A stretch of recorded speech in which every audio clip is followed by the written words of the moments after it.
Saludos hermanos, hermanas, bendición y paz en este miércoles de formación. Como estamos cada miércoles llevando este espacio de formación, de conocimiento, de profundización en lo que es la realidad de la vida de oración de nosotros como cristianos.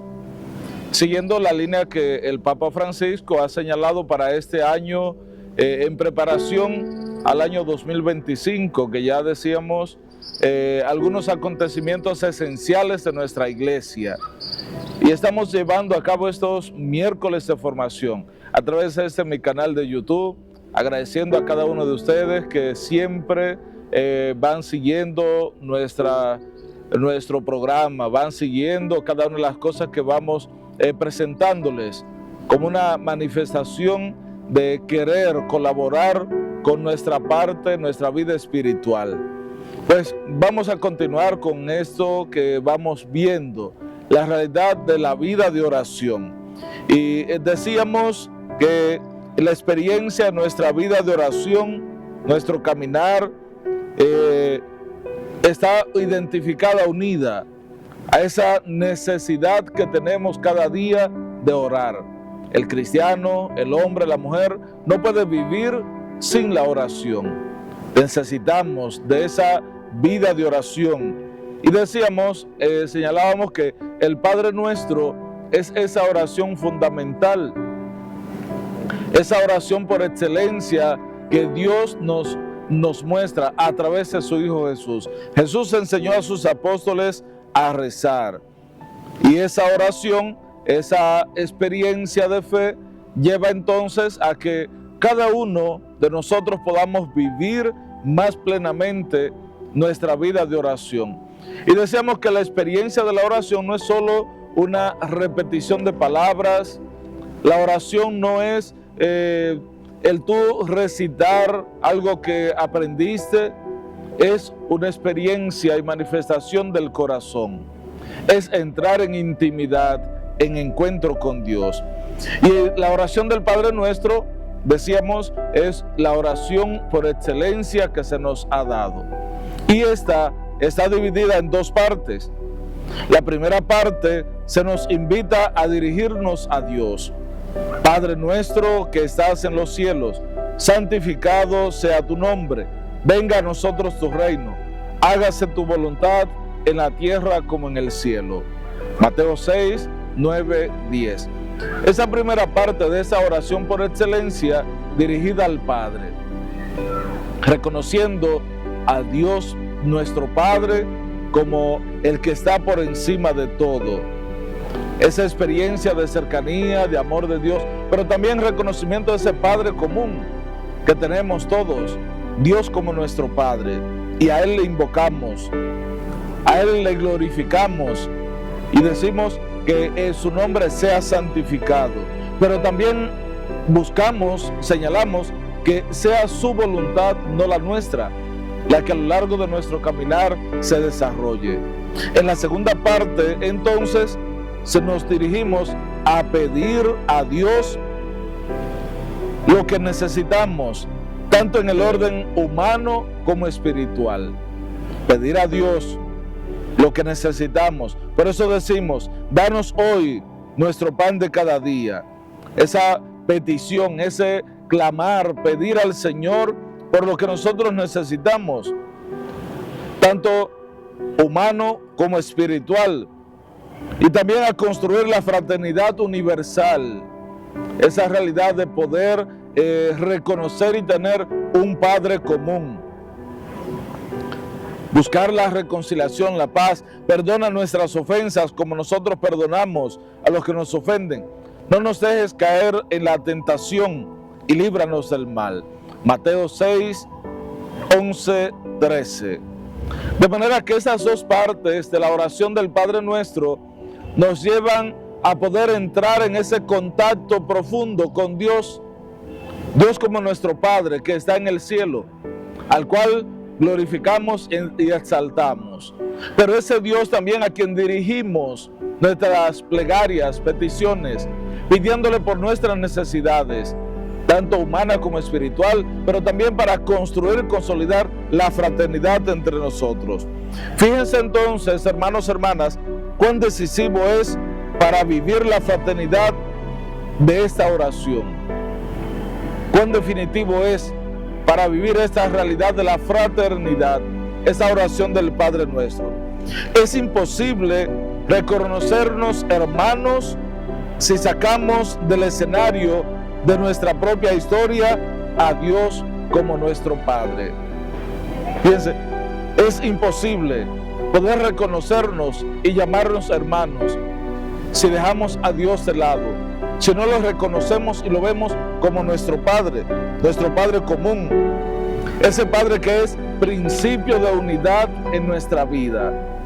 Por eso la oración del Padre Nuestro nos lleva a reconocer que somos hermanos, reconocer y ver que tenemos un Padre común y por tanto a través de esta oración vivimos la fraternidad, ese principio de unidad.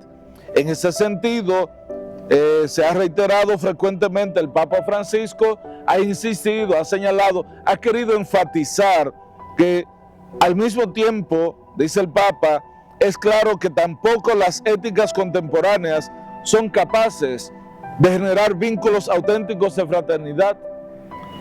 Las realidades, relaciones comunes, el estilo de vida que vamos llevando, todo el mundo de hoy es imposible.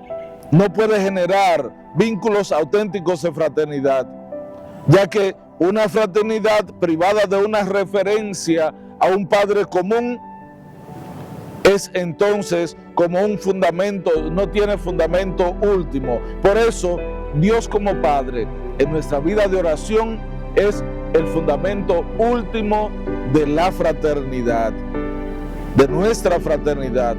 Por tanto, una fraternidad fundamentada, dejando de lado a ese Dios como Padre común, no tiene fundamento y no logrará subsistir. Por eso, hermanos y hermanas, miren, a través de esta oración del Padre Nuestro, cómo nos lleva a vivir la fraternidad. Y a partir del reconocimiento de esa paternidad, se consolida entonces la fraternidad entre los hombres. Es decir, ese hacerse prójimo que se preocupa por el otro. Pero también esa misma realidad de poder sentir de que tenemos un Padre común. Ese Padre nuestro, no es Padre mío, ni tuyo, ni de aquel, no es Padre de unos cuantos, sino que es Padre nuestro. Y ese reconocimiento de esa paternidad trascendente en nuestra vida nos lleva entonces a ese reconocimiento de la paternidad que consolida la fraternidad, consolida esos vínculos de unidad, de amor, de vida entre nosotros. Por eso, hermanos, hermanas, y fíjense ya iniciando esa experiencia de ver el Padre Nuestro, que después vamos a desglosar más adelante, qué fundamental y esencial es para nuestra vida cristiana. La realidad de la vida de oración, pero fundamentada en esa oración del Padre Nuestro que nos conecta con Dios, pero también nos lleva a vivir entre nosotros esos vínculos, a elevar a Él nuestras plegarias, nuestras necesidades espiritual, humana, pero también para la fraternidad. Entonces vamos a seguir avanzando y vemos entonces la oración en la tradición de la iglesia. La oración no se reduce solo a un impulso del corazón. Si bien es cierto, decíamos, que nace desde el corazón y que manifiesta lo más íntimo de nuestro ser y de nuestra relación con Dios, no se reduce solo a un impulso del corazón. Es preciso aprender a orar. Es necesario también aprender a orar. Y la iglesia, como madre y maestra, continuadora de la obra de Cristo, nos enseña a orar. Así como Cristo enseñó a sus apóstoles. En ese sentido, nos muestra las fuentes limpias de la oración en las que podemos beber el agua viva de su Espíritu, distinguiendo tres grandes fuentes para vivir, esa experiencia de oración, para beber también de esa fuente clara, precisa. La iglesia como madre y maestra nos señala, nos muestra esas fuentes de oración. Podríamos preguntarnos nosotros, ¿dónde estoy yo buscando esa fuente esencial que necesito para mi vida de oración? Una vida de oración auténtica, fundamentada en la experiencia, la vida de la iglesia, no se fundamenta solo en experiencias personales, en una experiencia que viví, en un sueño que tuve, una visión. Son experiencias que tú vives, pero no es una fuente en la que todos podamos beber de esa agua limpia. Por eso decía que la iglesia, como madre y maestra, continuadora de la obra de Cristo, nos enseña entonces a orar. Y en ese sentido nos muestra entonces las fuentes limpias, donde podemos nosotros encontrar esa oración, fuentes limpias de oración en las que podemos beber esa agua viva de su Espíritu. Y esas tres fuentes son, primero, la Sagrada Escritura. En ella contemplamos la palabra de Dios, que es espíritu y vida. Es la primera fuente de oración, la primera fuente en la que podemos beber esa agua limpia de la oración, la Sagrada Escritura. En ella contemplamos la palabra de Dios, que es espíritu y vida. Y dice la misión. Es por tanto muy recomendable en ese sentido orar con la palabra. Es lo que se conoce en la iglesia como la lectio divina, orar con la palabra de Dios. Esa oración, esa lectura, una lectura orante de la palabra.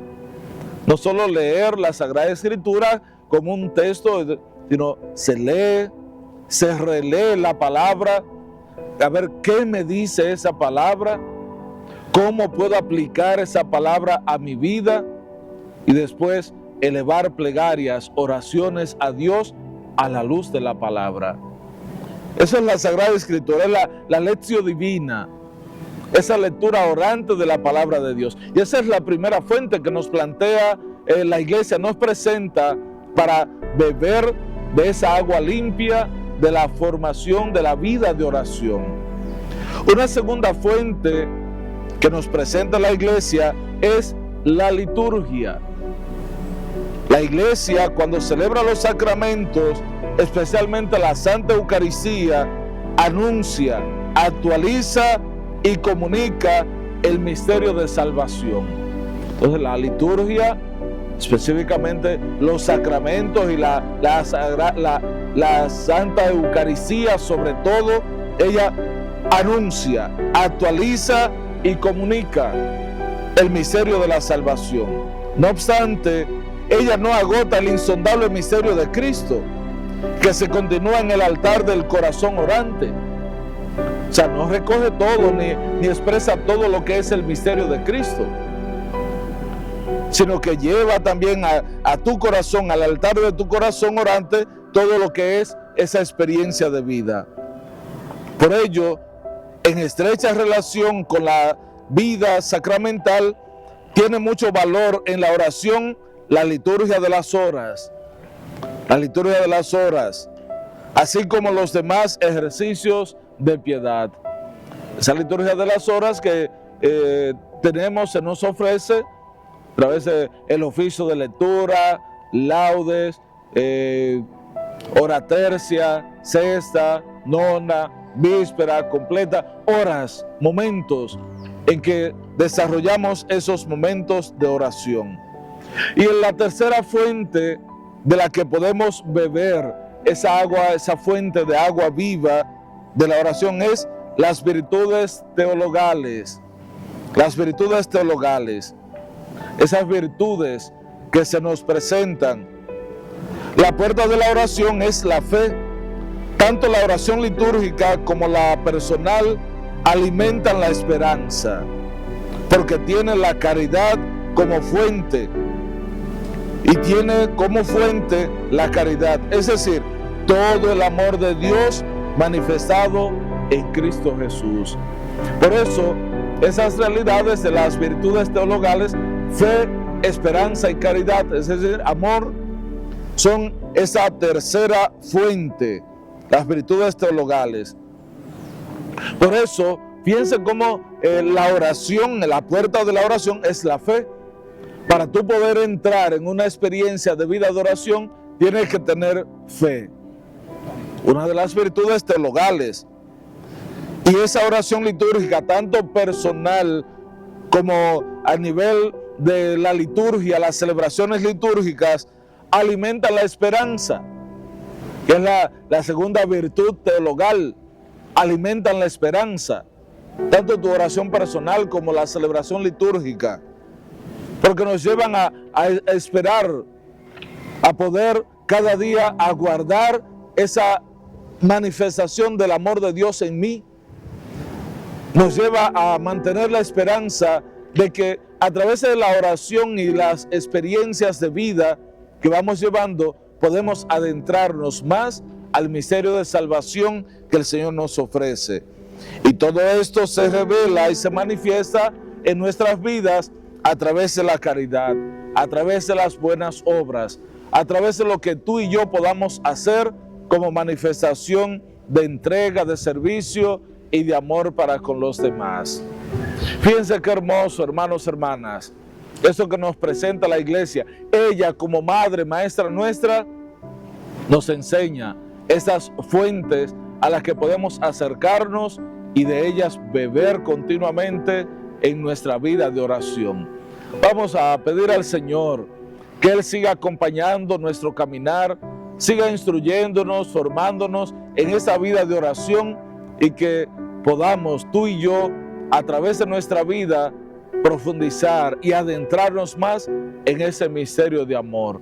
Que el Señor acompañe tu caminar, tu vida y tu familia. Y en un próximo programa, hermanos y hermanas, continuaremos entonces con estos miércoles de formación. Que sea el Señor que derrame en ti y en toda tu familia sus bendiciones. Dios les bendiga.